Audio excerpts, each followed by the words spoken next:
peristiwa Al-Jamal antara Sayyidina Ali dengan Sayyidah Aisyah radhiyallahu taala anhuma. Nah, maka bagaimana kita bersikap? Nah, maka Ahlus Sunnah mengatakan wa ma jara bainas sihabi naskutu. Ya.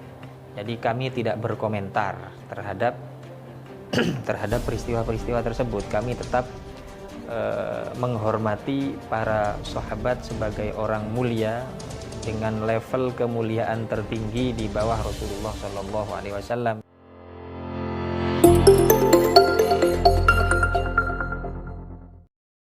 Para sahabat adalah orang terbaik, orang pilihan. Yang kedua, mereka itu adalah udulun bi ta'dilillahi subhanahu wa ta'ala. Sehingga apa yang mereka sampaikan kepada kita ini tidak perlu kita koreksi reputasi atau kepribadian mereka untuk menunjukkan nilai dari ajaran yang mereka bawa. Kemudian terkait dengan hal itu, ya, karena di dalam Al-Quran, di dalam hadis, para sahabat ini sudah mendapatkan reputasi yang bagus, ya, pujian-pujian dari Allah Subhanahu wa Ta'ala dan dari Rasulullah Sallallahu Alaihi Wasallam.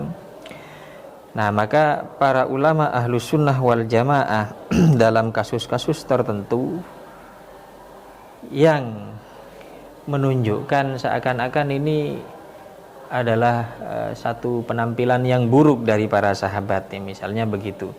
Jadi misalnya peperangan antara Sayyidina Ali dengan Sayyidina Muawiyah misalnya, ya, di Siffin, atau peristiwa Al-Jamal antara Sayyidina Ali dengan Sayyidah Aisyah radhiyallahu taala anhuma. Nah, maka bagaimana kita bersikap, ya? Nah, maka Ahlus Sunnah mengatakan wa ma jara bainas sihabi naskutu. Ya. Jadi kami tidak berkomentar terhadap peristiwa-peristiwa tersebut. Kami tetap menghormati para sahabat sebagai orang mulia dengan level kemuliaan tertinggi di bawah Rasulullah Shallallahu Alaihi Wasallam, yang kemuliaan mereka tidak mungkin dicapai oleh generasi berikutnya. Dan kami tidak berkomentar, tidak mengomentari. Nah, tidak mengomentari di sini bukan berarti sikap penakut atau apa, ya. Nah, jadi itu sikap yang benar mestinya begitu, tidak berkomentar. Kenapa? Kalau berkomentar, nah, nanti akan menjadi komentar tersebut akan menjadi cacian. Jadi kalau mengomentari terhadap peristiwa perang antar sahabat misalnya, maka komentar tersebut mau tidak mau berarti mencaci para sahabat. Nah, kenapa demikian? Karena peristiwa itu sudah berlalu.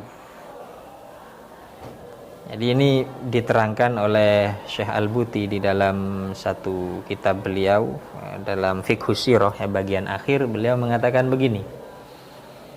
Kalau seseorang itu mengkritik kepada sahabat ketika peristiwa itu masih berlangsung, jadi misalnya Sayyidina Ali mengkritik kepada Sayyidina Utsman, ketika Sayyidina Utsman diunjuk rasa, Sayyidina Ali mengkritik kepada Sayyidina Utsman, sedangkan peristiwa itu masih terjadi. Nah, maka kritik ini bisa difahami atau dimaksudkan sebagai nasihat yang diharapkan bisa mengubah keadaan yang buruk karena kemudian Sayyidina Ali mengkritik atau menasehati, maka keadaan buruk ini bisa teratasi. Nah, itu kalau peristiwanya masih berlangsung. Jadi kritik ketika terhadap seseorang yang mengalami satu peristiwa dan peristiwa itu masih berlangsung, maka kritik ini bisa menimbulkan maslahat dan bisa dikatakan sebagai nasihat, ya. Tapi kemudian ketika ketika peristiwa sudah berlalu, bahkan sudah berlalu 1400 tahun yang lalu, kemudian kok kita masih sebagai umat Islam mengkritik Sayyidina Muawiyah, mengkritik Sayyidina Ali, mengkritik Sayyidah Aisyah, mengkritik ini, mengkritik itu. Nah, apakah bisa dikatakan kritik-kritik ini sebagai nasihat? Dan apakah bisa diharapkan untuk mengubah keadaan, situasi? Nah, tentu tidak bisa. Nah, karena itu kritik yang dilontarkan terhadap para sahabat pasca peristiwa perang ini sudah berlalu, ya, ketika peristiwa sudah berlalu, nah maka mau tidak mau kritik tersebut menjadi as-sabbuh, menjadi cacian. Kamu ini tidak mengkritik atau tidak menasehati, melainkan justru kamu mencaci kepada para sahabat. Sebab mau dibilang nasihatnya sudah tidak mungkin, ya. Mau dibilang kritik membangun tidak mungkin karena peristiwanya sudah berlalu. Nah, ketika kamu masih berambisi untuk mengkritik saja, maka sebenarnya kamu ini mencaci para sahabat. Nah, inilah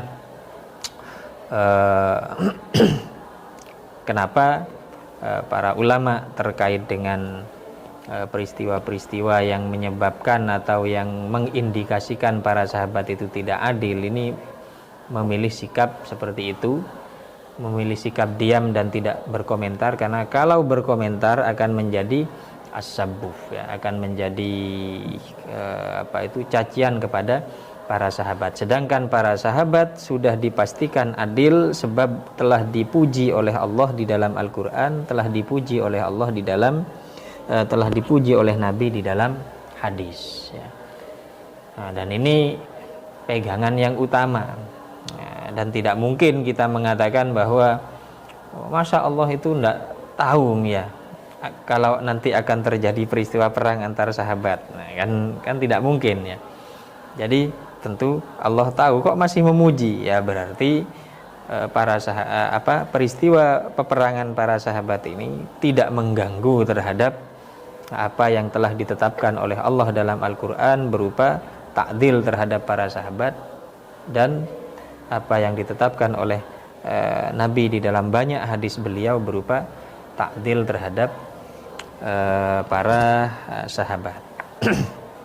Nah, inilah secara umum, ya, secara umum yang terkait dengan para pandangan kita serta keyakinan kita terhadap para sahabat. Nah, kemudian terkait dengan Sayyidina Abu Hurairah secara khusus,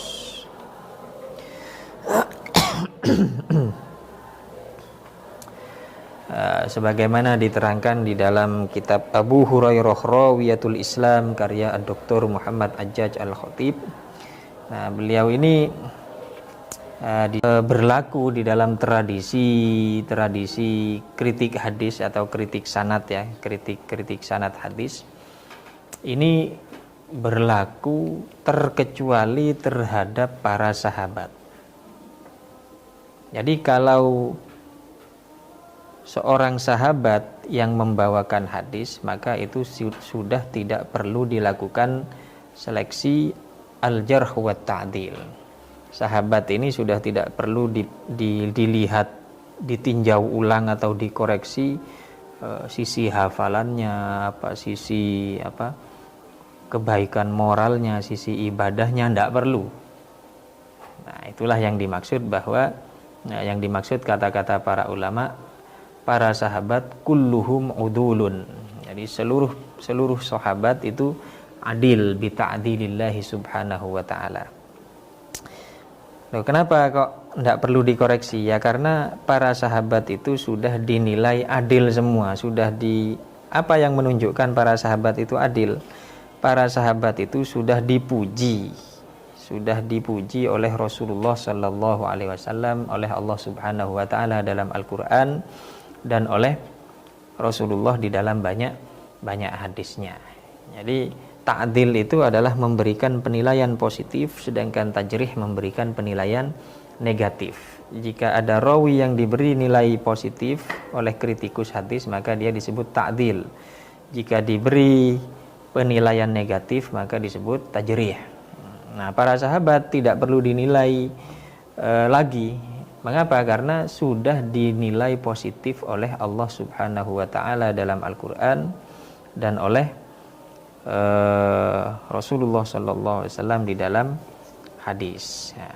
Di dalam kitab akidah misalnya Minhatul Hamid Syarah Al-Jawharatul Tauhid, ya termasuk di dalam kitab ini Abu Hurairah Rawiyatul Islam ketika membahas tentang adalatus sahabah, keadilan para sahabat, maka dalil-dalil yang dipaparkan oleh para ulama dari Al-Qur'an dan hadis sangat banyak sekali. Nah, contohnya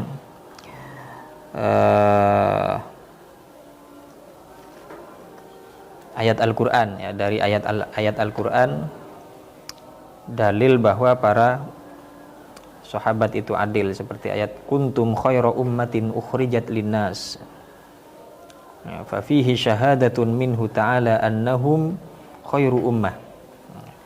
Kalian adalah umat terbaik yang dikeluarkan pada manusia.